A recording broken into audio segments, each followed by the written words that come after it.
മോളെ, ഈ കണ്ണേറ് എന്ന് പറഞ്ഞ സാധനം കുഞ്ഞ് കേട്ടിട്ടുണ്ടോ? എന്തുട്ടാ കണ്ണേറ് എന്ന് പറഞ്ഞാല്? കണ്ണിലും മഞ്ഞ കളർ കണ്ണിലും മഞ്ഞ കളർ വരും. അത് മഞ്ഞപ്പിത്താണ്, കണ്ണേറില്ല. കണ്ണേർന്ന് വെച്ചാ ശരീരം വേദനയൊക്കെ ഇങ്ങനെ. കണ്ണില് മഞ്ഞ കളറാന്ന് പറഞ്ഞ് കണ്ണേറ് സത്യാണ് അല്ലേ? കണ്ണേറ് കൊണ്ട് കുറേ ബുദ്ധിമുട്ടുകളൊക്കെ ഉണ്ടാവും കേട്ടോ മോളെ. മുത്തുനബി സല്ലല്ലാഹു അലൈഹി വസല്ലമ തങ്ങൾ പറഞ്ഞിട്ടുണ്ടേ, കണ്ണേറ് സത്യമാണ്. പടച്ചോന്റെ വിധിയെ വല്ലതും മാറ്റിമറിക്കുമായിരുന്നെങ്കിൽ അത് കണ്ണേറായനെ. പക്ഷെ പടച്ചോന്റെ വിധിയൊന്നും മാറ്റിമറിക്കൂലല്ലോ. അത്രയും പ്രാധാന്യമുള്ള സാധനമാണ് ഏത്? കണ്ണേറ്. മനസ്സിലായോ? അപ്പോൾ കണ്ണേർ ഒരാൾക്ക് ബാധിച്ചാൽ ഒരുപാട് പ്രയാസങ്ങളൊക്കെ ഉണ്ടാവും. പക്ഷേ കണ്ണേറ് ബാധിക്കണമെങ്കിൽ ആരുദ്ദേശിക്കണം? അള്ളാഹു ഉദ്ദേശിക്കണം അല്ലേ? വമാഹും ബിദ്ദാരീന ബിഹി മിൻ അഹദിൻ ഇല്ലാ ബിഇദ്നില്ലാഹ്. പടച്ചോൻ്റെ അനുവാദം ഇല്ലാതെ ഒരു കണ്ണേറും ഒരു സിഹറും ഒന്നും ഫലിക്കൂല. എന്നാൽ അനുവാദം കിട്ടിയാലോ ഫലിക്കും, ഉറപ്പാണ്. കണ്ണീറുകൊണ്ട് ഒരുപാട് പ്രയാസങ്ങളൊക്കെ മനുഷ്യന്മാർക്ക് ഉണ്ടാവുന്നേ. നമ്മൾ ഒരു നല്ലതിനെ കണ്ടു കഴിഞ്ഞാൽ എന്തു പറയണം? മാഷാ അല്ലാഹ് എന്ന് പറയണം. എന്ത് പറയണം യേശു? നല്ല വീട് കണ്ടു, നല്ലൊരു കുട്ടിയെ കണ്ടു, നല്ല ഡ്രസ്സ് കണ്ടു, നമ്മൾ എന്ത് പറയണം ആദ്യം? മാഷാ അല്ലാഹ് എന്ന് പറയണം അല്ലേ? ഇനി നമ്മളെക്കുറിച്ച് ആരെങ്കിലും നല്ലത് പറയുകയാണെങ്കിൽ നമ്മൾ എന്ത് പറയണം?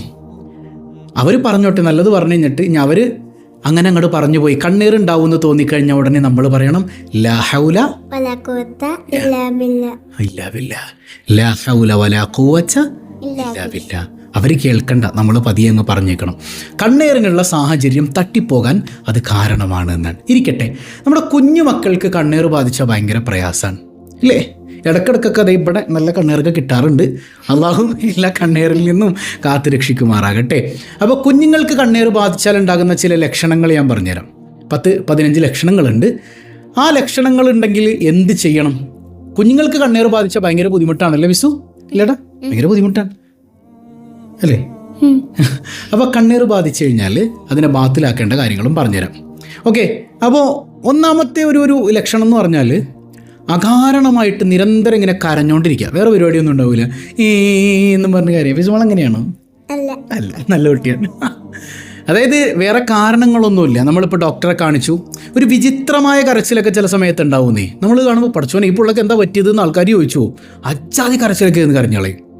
അപ്പോൾ ഒരു കാരണമില്ലാതെ നിരന്തരം ഇങ്ങനെ കരഞ്ഞുകൊണ്ടിരിക്കുക. പെട്ടെന്ന് അങ്ങനെയൊന്നും ആയിരുന്നില്ല കുട്ടി. പെട്ടെന്ന് അങ്ങനെ ആയിപ്പോയാൽ അത് കണ്ണീറിൻ്റെ ലക്ഷണമാണെന്ന് സ്വാലിഹ്യങ്ങൾ പഠിപ്പിക്കുന്നുണ്ട്. ഇനി രണ്ടാമത്, ചെറിയ കുട്ടി പാല് കുടിക്കുന്ന കുട്ടിയാണെങ്കിൽ പാല് കുടിക്കാൻ താല്പര്യം കാണിക്കൂല. വേറെ രോഗങ്ങളൊക്കെ ഉണ്ടോ നമ്മൾ ടെസ്റ്റ് ചെയ്യണം കേട്ടോ. വേറെ കുഴപ്പങ്ങളൊന്നും ഇല്ലല്ലോ എന്ന് ഡോക്ടർ പറഞ്ഞാൽ എന്നിട്ട് ഈ സംഗതി തുടരുകയാണെങ്കിൽ അത് എന്തിൻ്റെ ലക്ഷണമാടാ? കണ്ണീറുണ്ട്. മറന്നുപോയാ? ഇവിടെ ശ്രദ്ധിക്കടോ. അവ കണ്ണീറിൻ്റെ ലക്ഷണമാണത്. അതുപോലെ തന്നെ ഇപ്പോൾ വലിയ കുട്ടികളാണെങ്കിലും വിശപ്പില്ലായ്മ. എനിക്ക് വിശക്കണില്ലമ്മി, എനിക്ക് പറ്റണില്ലമ്മി, എന്നാൽ ഫുഡൊന്നും കഴിച്ചിട്ടുണ്ടാവില്ല.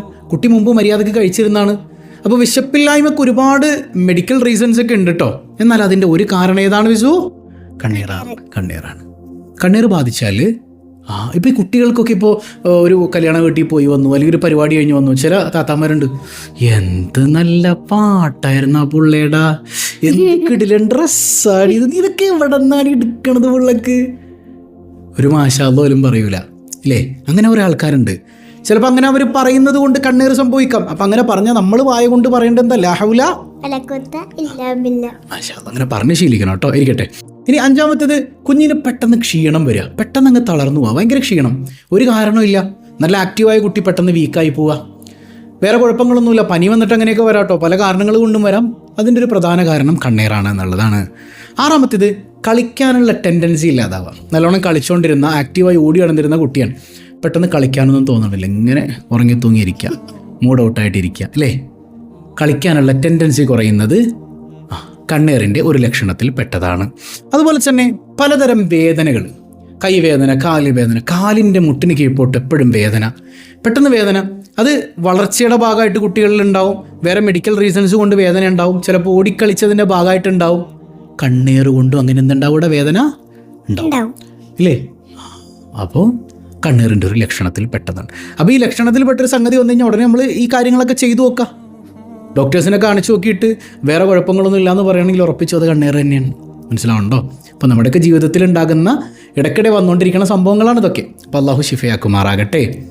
അതുപോലെ തന്നെ പെട്ടെന്ന് എട്ടാമത്തെ ഒരു കാര്യം എന്ന് വെച്ചാൽ കുഞ്ഞിൻ്റെ സംസാരത്തിലൊരു ഇടർച്ച ഫീൽ ചെയ്യുക. നല്ല ആക്റ്റീവായിട്ട് വർത്തമാനം പറഞ്ഞിരുന്ന കുട്ടിയാണ്. പിന്നെ സംസാരിക്കുമ്പോൾ ഒരു വിക്കൽ വരുന്നത് പോലെ, ഒരു പ്രയാസം വരുന്നത് പോലെ, സംസാരിച്ച് മുഴുമിപ്പിക്കാൻ പറ്റുന്നില്ല, കുഞ്ഞിന് ഭയങ്കര ഒരു ഇടങ്ങേറ് ഫീൽ ചെയ്യണത് പോലെ കണ്ണേറിൻ്റെ ഒരു ലക്ഷണത്തിൽ പെട്ടതാണ്. 9ാമത്തേത് ശരീരത്തിൽ പച്ച കളറോ നീല കളറോ നിറങ്ങൾ പ്രത്യക്ഷപ്പെടുക. ചിലപ്പോൾ നീർക്കെട്ട് കൊണ്ട് മറ്റു പല ബുദ്ധിമുട്ടുകളും ഉണ്ടാകാം. ഡോക്ടേഴ്സിനെ കാണിച്ച് വേറെ പ്രശ്നങ്ങളൊന്നുമില്ല, കണ്ണേറിൻ്റെ ലക്ഷണത്തിൽ പെട്ടതാണ്. പിന്നെ 10ാമത്തേത് കഠിനമായ ഉറക്കമില്ലായ്മ. ഉറങ്ങൂല, എങ്ങനെ കിടക്കും വെറുതെ. നന്നായിട്ട് ഉറങ്ങിയിരുന്ന കുട്ടിയാണ്, എന്നാൽ രാവിലെ ഒന്നും കിടന്നുറങ്ങിയിട്ടില്ല. രാത്രി കിടത്തിയിട്ടും ഉറക്കം പന്നില്ലും ഉറങ്ങാൻ പറ്റണില്ല, കണ്ണേറിൻ്റെ ലക്ഷണത്തിൽ പെട്ടതാണ്. 11ാമത്തേത് നന്നായിട്ട് ഇടപഴകിയിരുന്ന കുട്ടിയാണ്, പിന്നെ ഇടപഴകാനായിട്ട് ഭയങ്കര മടി കുഞ്ഞിന്. എല്ലാവരോടും ഇടപഴകുന്നതിലും മടി, ആക്റ്റീവായിട്ട് നിൽക്കണില്ല. ആക്റ്റീവായ കുട്ടിയാട്ടോ. പൊതുവിൽ ഇൻട്രോവേർട്ടായ കുറേ കുട്ടികൾ പണ്ട് മുതൽക്കേ അങ്ങനെയുണ്ട്. ഇതല്ല, നല്ല ആക്റ്റീവായ കുട്ടിയാണ്, പെട്ടെന്ന് ബാക്ക്വേർഡായി പോവുക, അതും കണ്ണേറിൻ്റെ ലക്ഷണത്തിൽ പെട്ടതാണ്. ഓക്കെ. അതുപോലെ തന്നെ പഠനത്തിൽ പിന്നാക്കം പോവുക. പഠനത്തിൽ പിന്നാക്കം പോകുന്നതിന് ഒരുപാട് കാരണങ്ങളുണ്ട്. ഈ ഫോൺ ഉപയോഗം കൊണ്ട് കൊച്ചിൻ്റെ ഇൻ്റലക്ച്വൽ ബ്രെയിനിൻ്റെ വളർച്ച ചുരുങ്ങും, ഇമോഷണൽ ബ്രെയിൻ ആക്റ്റീവ് ആകും, കൂടുതൽ വലുതാകും. അപ്പോൾ കുഞ്ഞ് ഭയങ്കര ദേഷ്യവും വാശിയും ഒക്കെ ഉള്ള ആളാവും. ഫോൺ ഉപയോഗം ഉണ്ടോ ഓഫീസ് മോള്? നല്ല കുട്ടിയാണ്. മീനോട് ചോദിച്ചോക്കണം. ഇടക്ക് എന്താണ് ഇതിൽ ചെയ്യണത്? ഡ്രോയിങ് ചെയ്യും, പിന്നെ ക്രാഫ്റ്റും ചെയ്യും. ഡ്രോയിങ്ങും ക്രാഫ്റ്റും ചെയ്യും. മാഷാ അല്ലാ, മാഷാ അല്ലാ. അതിനാണ് കുഞ്ഞ് ഫോൺ എടുക്കുന്നത്. അല്ലാതെ കുട്ടി വേറെ ഒന്നും എടുക്കുമല്ലോ, കളിക്കാനൊന്നും എടുക്കുമല്ലോ ഫോൺ. മാഷാ അല്ലാ. കളിക്കുന്ന ടി വിയിലാണ് കളിക്കുന്നത്. ഓക്കെ. അപ്പോൾ ടി വി ആണെങ്കിലും ഒരുപാട് നേരമൊന്നും പാടില്ല, അതൊക്കെ നമ്മുടെ പഠനത്തിൽ പിന്നാക്കം വരുത്തും. എന്നാൽ ഈ വക കാരണങ്ങളൊന്നുമില്ല, പെട്ടെന്ന് പഠനത്തിൽ പിന്നാക്കം പോയിട്ടുണ്ടെങ്കിൽ അതിൽ കണ്ണേറിന് വലിയ പങ്കുണ്ട് എന്നുള്ളതാണ്. ഇനി 13ാമത്തേത് ഓർമ്മക്കുറവ്. നല്ല ആക്റ്റീവായി ഒക്കെ ഓർമ്മ ഉണ്ടായിരുന്ന കുട്ടിയാണ്, പെട്ടെന്ന് ഓർമ്മക്കുറവ്. ഞാൻ പറഞ്ഞല്ലോ, ഫോൺ ഉപയോഗം ഓർമ്മക്കുറവിനൊരു കാരണമാണ്.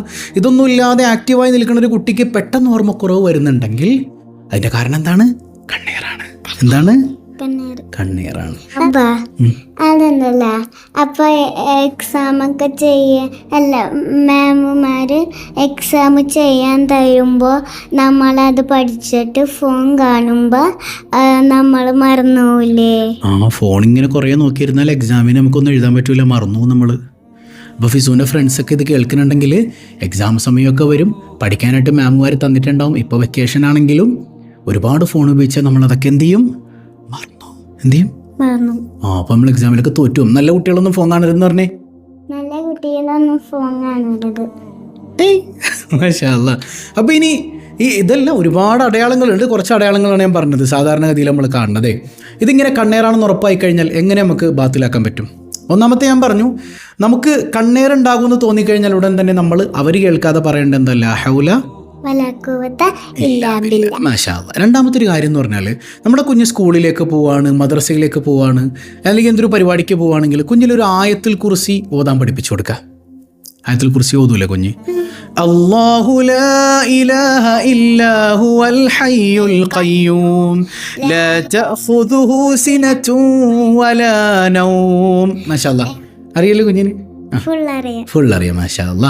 അപ്പം അങ്ങനെ കുഞ്ഞുങ്ങൾക്ക് പഠിപ്പിച്ചു കൊടുക്കുക. ഇനി അറിയാത്ത കുട്ടിയാണെങ്കിൽ ഒന്ന് മന്ത്രിച്ചു കൊടുക്കുക. 70,000 മലക്കുകളുടെ കാവൽ നമ്മുടെ കുഞ്ഞിൻ്റെ കൂടെ ഉണ്ടാവും. അപ്പോൾ കുഞ്ഞുമോള് മദ്രസയിൽ പോണതിന് മുമ്പ് എന്തെങ്കിലും ആയത്തിൽ കുറിച്ച് ഓതിയിട്ട് അപ്പോൾ മലക്കുകൾ കാവലുണ്ടാവും. മനസ്സിലായ? ഇനി മറ്റൊന്നെന്താണ്? ഖദർ നബി അലൈഹിസ്സലാത്തു വസ്സലാമിൻ്റെ മനോഹരമായ ഒരു ദിക്റാണ്. ഖദർ നബി പഠിപ്പിച്ച ആ ദിക്ർ നമ്മൾ ചൊല്ലിക്കഴിഞ്ഞാൽ ഖദർ നബി നമ്മളെ കാണും എന്നുള്ളതാണ്. ഖദർ നബിയുടെ കാവലുണ്ടാവും. സുബ്ഹാനല്ലാഹ്. ആ ദിക്ർ പതിവാക്കി കഴിഞ്ഞാൽ രാവിലെ ഒരു 3 തവണ, വൈകുന്നേരം 3 തവണ പതിവാക്കി കഴിഞ്ഞാൽ എന്ത് സംഭവിക്കും? എല്ലാ പൈശാചികതയിൽ നിന്നും കണ്ണേറിൽ നിന്നും കുടുംബത്തിനും മക്കൾക്കൊക്കെ കാവലാണ്. അപ്പോൾ കുഞ്ഞുങ്ങൾക്ക് ഇത് പഠിപ്പിച്ചു കൊടുക്കുക, അറിയില്ലെങ്കിലും മന്ത്രിച്ചു കൊടുക്കുക. എന്താണ് ആ ദിക്ർ? ബിസ്മില്ലാഹി മാഷാ അല്ലാഹ് لا قوة إلا بالله ما شاء الله كل نعمة من الله ما شاء الله الخير كله بيد الله ما شاء الله لا يصرف السوء إلا الله. ഈ ദിക്ർ രാവിലെ 3 തവണ, വൈകുന്നേരം 3 തവണ എന്ത് ചെയ്യണം? ചൊല്ലണം. കുഞ്ഞുങ്ങൾക്ക് അറിയില്ലെങ്കിൽ ഓതിയിട്ട് മന്ത്രിച്ചു കൊടുക്കണം. മനസ്സിലായോ? ഓക്കെ. ഇനി ഹബീബ് റസൂലുള്ളാഹ് സല്ലല്ലാഹു അലൈഹി വസല്ലം തങ്ങൾ അവിടുത്തെ പ്രിയപ്പെട്ട പേരക്കുട്ടികൾക്ക് മന്ത്രിച്ചു കൊടുത്തിരുന്നൊരു ദിക്റുണ്ട്. അഊദു ബികലിമാത്തില്ലാഹി താമ്മാത്തി മിൻ കുല്ലി ശൈത്വാനിൻ വഹമ്മ വമിൻ കുല്ലി ഐനിൽ ലാമ്മ. അതെനിക്കറിയൂല. കുഞ്ഞിനറിയുന്ന ദിക്ർ ഏതാ? അഊദു അഊദു ബികലിമാത്തി ലില്ലാഹി താമാത്തി മിൻ ശർരി മാ ഹലക. അഊദു ബികലിമാത്തില്ലാഹി താമ്മാത്തി മിൻ ശർരി മാ ഹലക. മാഷാ അല്ലാഹ്. അപ്പോൾ ആ ദിക്ർ ഇടക്ക് ചൊല്ലിയിട്ട് നമ്മൾ എന്ത് ചെയ്യുക, നമ്മുടെ ശരീരത്തൊക്കെ ഓതുക. ഇത് മുത്തുനബി സല്ലല്ലാഹു അലൈഹി വസല്ലം തങ്ങൾ പഠിപ്പിച്ചു തന്ന മനോഹരമായ ദിക്റാണ്. ഇത് ജീവിതത്തിൽ അന്വർത്ഥമാക്കിയിട്ട് എന്ത് ചെയ്യുക, നമ്മുടെ കുഞ്ഞുങ്ങൾക്കൊരു പ്രയാസം വരുമ്പോൾ ഇഷ്ഫി എന്ന് മന്ത്രിച്ചു കൊടുക്കുക. എങ്ങനെ മന്ത്രിക്കേണ്ടത്? ഇഷ്ഫി. ഷൂ എന്നും പറഞ്ഞ് നോദിക്കളയത് ഇഷ്ഫി എന്ന് തന്നെ ഓതാ കേട്ടോ. അപ്പോൾ അങ്ങനെ ഈ പറഞ്ഞ ലക്ഷണങ്ങളൊക്കെ ഉണ്ടെങ്കിൽ അത് കണ്ണേറാണെന്ന് മനസ്സിലാക്കുക. ഒരു കാരണമാണ് ഞാൻ പറഞ്ഞത്. എന്നിട്ട് നമ്മൾ എന്ത് ചെയ്യുക, അതിൻ്റെ പ്രിക്കോഷൻസ് ഒക്കെ എടുക്കുക. കണ്ണേറ് സംഭവിച്ചു കഴിഞ്ഞാൽ മന്ത്രിക്കാനുള്ളതൊക്കെ മന്ത്രിച്ചു കൊടുക്കുക. അള്ളാഹു ഇതൊക്കെ ബാത്തിലാക്കി തരും. അള്ളാഹു അല്ല ഇതൊക്കെ തരുന്നവൻ, ബാത്തിലാക്കുന്നവനും അവനാണ്. അള്ളാഹു എല്ലാ ഉപദ്രവങ്ങളിൽ നിന്നും കാത്തുരക്ഷിക്കുമാറാകട്ടെ. വസ്സലാമു അലൈക്കും.